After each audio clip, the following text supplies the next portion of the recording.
Hi everyone, so we're going to speak about white balance today. My purpose right now is not to go through the artistic part of it, but really on the technical side of the white balance. For me, white balance is something completely technical where you need to be neutral, you need to look at your light source, and of course, you need to have shoot raw to be able to modify your white balance. It's something that is very important right now. The raw factor will help you to get as much data as possible from your image, and you will be able to tweak this white balance. So usually the white balance is already activated and you find it on the right part here of darkroom. So I'm already in darkroom mode, and on the right part here you have the white balance.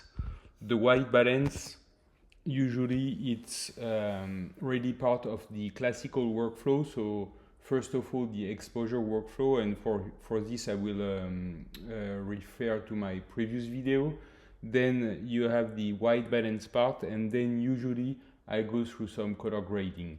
So for me, the color grading is the last part and the more creative part. But for today, I will focus on really on the white balance. That is for me the base to be able to be more creative later on. So we are looking for something neutral. We are looking at securing that our camera has analyzed the scene correctly and put the right white balance. For the one that have looked at that on their own DSLR, you will see that you can choose your white balance, you can set it to auto.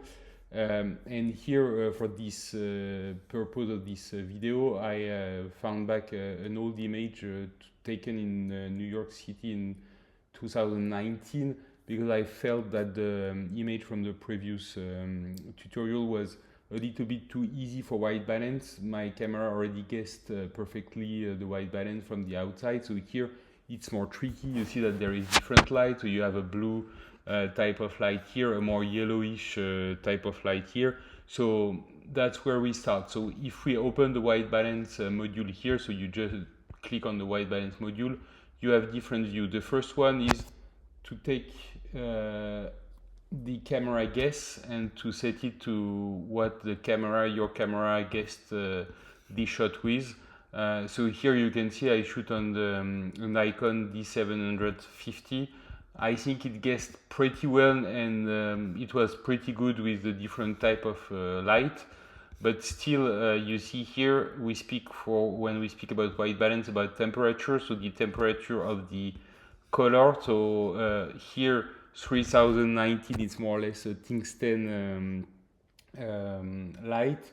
Then the more we go on the right, the warmer we get. So here if I just slide, you see that my image is getting darker and warmer, and warmer.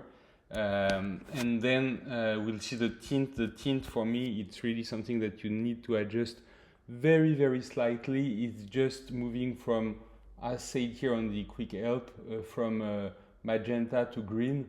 And again, it's very slight movement that you need to do.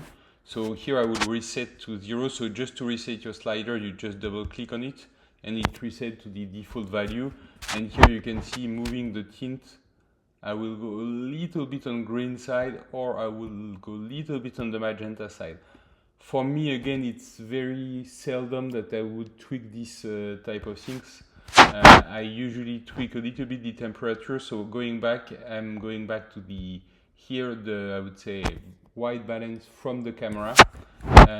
Then I can also use this eye droplet, which I think is quite interesting. You need to find your neutral zone, so a zone that is either gray or kind of I would say white, something that you feel that you can tell the software that it's something that should be gray or white.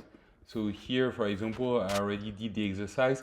If I tell him that this piece of pavement is the right gray, it will adjust this way, and you see that it's quite close to what the DSLR estimated. So it's even more on the cooler side. But then if I say that this should be the gray part here, you see that it will warm up the scene, and that it will really, I would say, emphasize more this part on the left side, more this part on the right side. So this is also something that can be interesting in this type of situation where you have different light. Here definitely we see a light on the right side, light on the left side. So we can tweak how do we do that. One quick tip on that: do not aim for blown highlights where you feel, okay, it should be white. Yes, it should be white, but it's not good because you don't have enough data if the highlights are blown for the software to guess. So we can also, for example, try here. We see that this should be grayish in the image, so we are getting closer to what the DSLR already estimated. So this is really something that you can use and that I would advise you to use in complex situations where you have different lights. Then finally, and if I go back to the DSLR settings, depending on your camera, usually it will also bring the different white balance settings from already the DSLR. So here you see that, for example, I can try the high temp mercury vapor fluorescent that will bring up this part. So it's pre-settings from your from already the Nikon part, and then I can fine tune it a little bit. Again, this is really linked to each and every raw file that you will get, so I will not spend too much time on that, but if you have one DSLR that support that, just go through here. So that was all for me on the white balance today. Important things once again to summarize. For me, this is not a creative part. This is really setting up the base to build up your creativity later on.